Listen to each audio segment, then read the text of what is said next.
जय श्री कृष्ण। ओम श्री परमात्मने नमः। श्रीमद् भगवद गीता दूसरा अध्याय श्लोक नंबर 47। श्री भगवान उवाच कर्मण्येवाधिकारस्ते मा फलेषु कदाचन मा कर्मफल हेतुर्भुर्मा ते संगोस्त्व कर्मणि। अब इसमें भगवान अर्जुन को बता रहे हैं कि तेरा कर्म करने में ही अधिकार है, उसके फलों में कभी नहीं।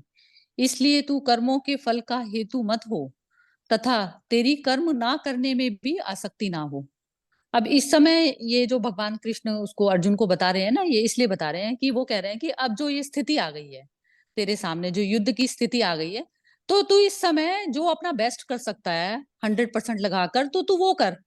ये मत सोच, अब जैसे उसके कई तरीके के विचार उसके मन को घेर लिया था और उसको जो उसकी जो उसको समझ नहीं आ रहा था कि उसको क्या करना चाहिए, तो उसने जो भविष्य की थी, तो भविष्य का सीन अपने माइंड में जो है उसके घूम रहा था कि ऐसा हो जाएगा। तो वो भगवान कृष्ण अब यहाँ पर ये बोल रहे हैं कि फलों में तेरा नहीं है कंट्रोल कुछ भी, सिर्फ तू कर्म कर सकता है। बस कर्म करने का तेरे अंदर अधिकार है कि तू कर्म कर दे 100%, फिर जो होगा उसका वो अपने आप आएगा रिजल्ट। तो इसलिए तू कर्मों के फल का हेतु मत हो तथा तेरी कर्म ना करने में भी आसक्ति ना हो। अब क्या हो रहा है उसके साथ में, अब करंट सिचुएशन क्या चल रही है कि वो युद्ध से भागना चाह रहा है। वो कह रहा है, उसको माइंड में ऐसा हो गया कि फ्यूचर में ऐसा हो जाएगा। तो उसका जो अब करंट में जो जो सिचुएशन उसके पास में पैदा हो गई है, तो अब उसके लिए कर्म से वो भागना चाह रहा है करने से। तो अब वो कह रहे हैं तेरी कर्म ना करने में भी आसक्ति ना हो। तो ऐसा नहीं होना चाहिए। तो जैसा जो समय के अकॉर्डिंग जो चीजें आ जाती हैं उसमें आप अपना 100% लगाकर और उस कर्म को कीजिए। फिर बाद में जो होगा वो सब चीजें नियति के हाथ में है कि जो नियति में जो चीज होनी है वो चीज हो जाएगी अपने आप। हम्म। योगिस्तः कुरु कर्माणि संग त्यक्त्वा धनंजय सिद्धया सिद्धयो समो भूत्वा समत्वं योग उच्यते।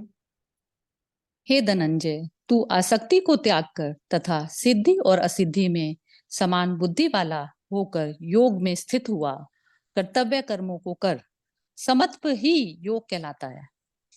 अब इसमें भगवान कृष्ण बोल रहे हैं कि तू आसक्ति को त्याग कर। अब आसक्ति किस प्रकार की थी अर्जुन में, कि उसको उसके अंदर मोह वृत्ति इस समय जो है वो मोह वृत्ति से संचालित हो रहा था वो। तो वो कह रहे हैं कि सिद्धि और असिद्धि, सिद्धि और असिद्धि मतलब ये हो गया कि जो आपके कर्म में जो आप जैसा आप चाहते हैं फल वैसा मिलता है कि नहीं मिलता। तो उसमें पहले श्लोक में भगवान ने बता दिया था कि तेरा कर्म करने में अधिकार है। तो अब उसके बाद में जो आपको सिद्धि दिखाई देती है कर्म के रूप में या असिद्धि दिखाई देती है, तो वो चीज मैटर नहीं करती आपकी लाइफ में। तो वो जो चीज होगी तो उसमें समबुद्धि, समबुद्धि मतलब समान, कि जो भी फल आया है आपने 100% लगा के कर्म किया है, अब उसमें जो भी चीज आई है मेरे को प्रसाद की तरह से वो एक्सेप्टेबल है। तो इस तरीके से जो है ये योग में स्थिति मनुष्य की जो है इसमें ऐसा बताई जाती है। तो कर्तव्य कर्म क्या हो गया, कर्तव्य कर्म उस कर्म को कहा जाता है जिसमें मन जो है हमारा आत्मा की तरफ पर जाता है, आत्मा में मिलकर वो शांत हो जाता है जिसमें। तो जो आत्मिक कर्म, जब हमारा मन आत्मिक कर्म को करता है, आत्मिक कर्म मतलब जो आत्मा में स्थिति करते हो मन की, तो उन कर्मों को जो है मनुष्य को करना चाहिए। और जब मनुष्य उसमें करता है तो उसका योग हो जाता है, किसका, मन का योग हो जाता है आत्मा में। तो उसी को ही जो है समत्व योग कहा जाता है। और मन का योग तब भी हो सकता है जब आपको कर्म करने के बाद उसके फल में आसक्ति ना हो, कि जो भी फल मिलेगा वो ही मेरे लिए ठीक है। अगर आपने बिल्कुल। फल सोचा कि मुझे इसका फल में ये मिले या वो मिले, तो आपका योग नहीं है, क्योंकि आप उसमें आपका श्रम जो है कम हो जाएगा, फल की तरफ ज्यादा ध्यान रहेगा आपका। हाँ, तो वो 100% बुद्धि नहीं लग पाई ना, क्योंकि उसके हम्म। फल की चिंता में जो है आपने 100% आपने वो उसमें डेडिकेट ही नहीं हुए उस कर्म करने में। हम्म। पूरे मन से नहीं किया गया उस समय, फल के चक्कर में जो है आपकी एनर्जी का जो कुछ, जैसे कहते हैं ना, जैसे आपकी कितनी क्षमता है एक उसकी पेन ड्राइव में, जैसे होता है 8 GB की है, तो 8 GB में जो है 1% का जो है आपने वो जो है वो उसमें फल के उसमें लगा दिया। तो उस हम्म। प्रकार से ही हमारी बुद्धि काम करती है। तो बुद्धि जब तक मन 100% बुद्धि को भी सहयोग नहीं करता ना, तो वो बुद्धि भी हमारी फिर वो लगती नहीं है 100% उस कर्म में। हम्म। दूरेण हवरम कर्मम बुद्धि योग धनंजय बुद्धो शरणम विच्छ कर्पणः फल हेतवः। इस समत्व रूप बुद्धि योग से सकाम कर्म अत्यंत ही निम्न श्रेणी का है। इसलिए हे धनंजय, तू सम बुद्धि में ही रक्षा का उपाय ढूंढ, अर्थात बुद्धि योग का ही आश्रय ग्रहण कर, क्योंकि फल के हेतु बनने वाले अत्यंत दीन हैं। अब इसमें भगवान ने जो समत्व बुद्धि योग बताया है, तो उसमें ये बताया है कि एक तो सबसे पहले कर्तव्य कर्म में आपको इन्वॉल्व होना पड़ेगा, कि मन जो है आत्मा के प्रति समर्पित होकर कार्य करे। और उसमें ये बता दिया कि सकाम कर्म में क्या होता है कि आप फल की चिंता करके फिर आप जो है फल पहले आपको चाहिए और फिर आप उसका कर्म में आप इन्वॉल्व होते हैं, ये होता है उसका। तो वो बोल रहे हैं कि ये अत्यंत निम्न है, क्योंकि उसमें क्या है, आप शरीर की कामनाओं से जो है आपका वो कर्म उत्पन्न हो रहा है। तो वो जो चीजें हैं वो निम्न श्रेणी का हुआ।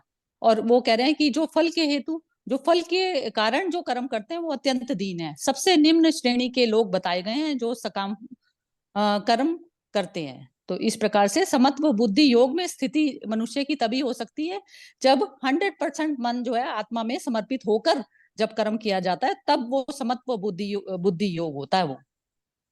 हम्म।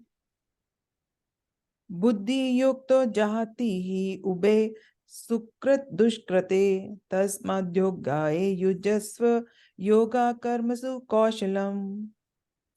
समबुद्धि युक्त पुरुष पुण्य और पाप दोनों को इसी लोक में त्याग देता है, अर्थात उनसे मुक्त हो जाता है। इससे तू समत्व रूप योग में लग जा। यह समत्व रूप योग ही कर्मों में कुशलता है, अर्थात कर्म बंधन से छूटने का उपाय है। हम्म। अब समबुद्धि युक्त पुरुष पाप पुण्य कौन से तल पर होते हैं? जब हम शरीर के लिए कोई कर्म करते हैं तो वह जो चीजें जिसमें हम कर्म के साथ में कर्म करने से पहले जिसमें फल हमारा इंक्लूड हो जाता है, तो वो कर्म हमारा बंधन का कारण बन जाता है। वो हम्म। उसी में ही जो है पाप और पुण्य जो है हम निर्मित करते हैं। जैसे मैंने किसी का कुछ काम किया, मैंने किसी को कुछ पैसे दिए, तो उसके उसमें है कि मुझे कल को उससे मनुष्य से कुछ मैं इस प्रकार का काम निकलवा लूंगी। तो वो सब चीजें क्या हुई कि अब मैंने पुण्य तो किया, अच्छा किया, लेकिन मैंने किसी एक्सपेक्टेशन से किया। और इसी प्रकार अब मैं किसी से कोई अपनी चालाकी करके कोई अपना काम करवा लेती हूँ, तो वो कर्म क्या हो जाएगा कि मैंने किसी को छल से और जो है मैंने उसको यूज कर लिया, और ताकि उसको पता भी ना चले। तो इस प्रकार से कुबुद्धि जो इस संसारिक चीजों में और शरीर की और कामनाओं को जो पूर्ति करने के लिए जब मैं करती हूँ, तो उसमें मैं पाप और पुण्य निर्मित करती हूँ। और समत्व रूप योग में लग जा, यह समत्व रूप योग ही कर्मों की कुशलता है। अब समत्व रूप योग ही वहीं से स्टार्टिंग होती है जहां आप निष्काम कर्म में उतरते हैं। तो निष्काम कर्म कैसे होता है कि आप फल की चिंता में नहीं करते जो कर्म। तो आपके पास में जो कर्म आया है, जब हम फल की चिंता में कोई काम नहीं करते, तो कर्म का जो स्वरूप है ना, करने का तरीका वही बदल जाता है, क्योंकि हमने फल की इच्छा से नहीं किया गया। तो वो जो कर्म की जो स्टार्टिंग होती है वही शुद्ध हो जाती है। तो वहीं से शुद्धि से जब हम किसी कर्म में करते हैं, तो फिर उसका फल जो भी कुछ दिखता है, लेकिन उसका फल शुभ ही माना जाता है। और यही कर्म बंधन से छूटने का उपाय है। हम्म। मुझे यहाँ पे पुण्य और पाप का मतलब मेरे हिसाब से कि मुझे दूसरे से मतलब नहीं है। मैंने कोई कार्य किया और उस फल की इच्छा की, तो उस फल की इच्छा में या तो मेरे अनुरूप होगा या मेरे अनुरूप नहीं होगा। तो वही पाप पुण्य है। पाप मतलब दुख और पुण्य मतलब सुख। तो वो मुझे पाप पुण्य में फंसा देगा और वो फिर मेरा कर्म बंधन हो जाएगा। तो इसलिए मेरे को शुद्ध बुद्धि से ही काम करना है और मुझे उसके फल की इच्छा नहीं करनी। तो मैं कर्म बंधन से छूट गई। उसी उसी समय, हाँ बिल्कुल ठीक हम्म। बोला। हम्म। बिल्कुल ठीक है। कर्मजं बुद्धि युक्ता ही फलम त्यक्त्वा मनीषिणः जन्म बंधन विनिर्मुक्ता पद गच्छन्ते नामयम्। क्योंकि समबुद्धि से युक्त ज्ञानी जन कर्मों से उत्पन्न होने वाले फल को त्याग कर जन्म रूप बंधन से मुक्त हो निर्विकार परम पद को प्राप्त हो जाते हैं। यदा ते मोकलिलं बुद्धिर्व्यतितरिष्यति तदा गन्तसि निर्वेदं श्रोतव्यस्य श्रुतस्य च। जिस काल में तेरी बुद्धि मोह रूप दलदल को भली भांति पार कर जाएगी, उस समय तू सुने हुए और सुनने में आने वाले इस लोक और परलोक संबंधी सभी भोगों से वैराग्य को प्राप्त हो जाएगा। श्रुति अब विप्रतिपन्ना ते। अब इसमें ओके। नहीं, इसमें जो 40 सेकंड में जो ये लोक और परलोक संबंधी जो बताया जा रहा है, तो लोक संबंधी तो ये हो गया है जो हमें बाहरी तौर पर किसी भी कर्म के रिवार्ड में जो भी कुछ हमें मिलता है शरीर के लेवल पर, तो वो लोक बताया जाता है। और परलोक संबंधी सुख उस चीज को बोला जाता है जहां पर आप मन से जब आपको अच्छी फीलिंग होती है करने में, तो उस चीज को परलोक संबंधी बताया जाता है।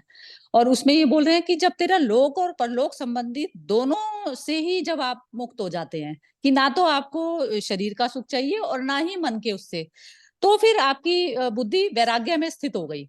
बुद्धि तो बुद्धि जब वैराग्य में स्थित हो गई, तो वैराग्य में स्थिति से ही तेरा कर्म जो है शुद्ध निकलेगा। तो वो तब शुद्ध बुद्धि माना जाएगा इसमें। वैराग्य कह दो या योग कह दो, ये सब एक ही बात है। Perfect perfect. श्रुति श्रुति विप्रतिपन्ना ते यदा स्थिति निश्चला समाधाव चला बुद्धि सदा योगम वापसी। भांति भांति के वचनों को सुनने से विचलित हुई तेरी बुद्धि जब परमात्मा में अचल और स्थिर ठहर जाएगी, तब तू योग को प्राप्त हो जाएगा, अर्थात तेरा परमात्मा से नित्य संयोग हो जाएगा। इसमें यही बता रहे हैं कि जैसे भांति भांति के वचनों से विचलित हुई बुद्धि। अब क्या है कि भारी जो सिचुएशन है, तो उसमें जो सिचुएशन जो सीन जो उसने देखा अर्जुन ने, तो अब उसकी बुद्धि उसको सीन को देखने से ही विचलित हो गई। उसमें जो अंदर जो मन में जो घबराहट थी, उसमें मोह वृत्तियां इस तरीके की पैदा हो गई। तो अब उसका क्या हो गया, अब इस समय भ्रमित है उसका मन, बहुत ज्यादा अस्थिर कंडीशन में उसका जो है मन है।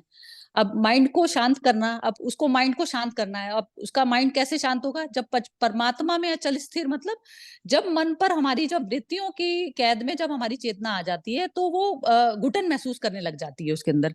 अब वृत्तियों से जब क्या होता है, जब मनुष्य उसको देख लेता है, जैसे कहते हैं ना, हमने स्नेक को देख लिया तो हम अपने आप को बचा सकते हैं। तो वृत्तियां एक स्नेक की तरह से काम करती हैं।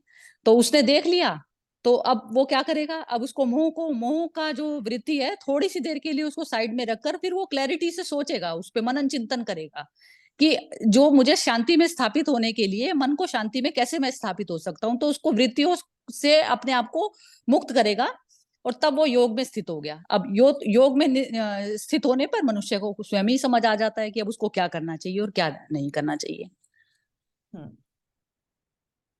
जय श्री कृष्ण।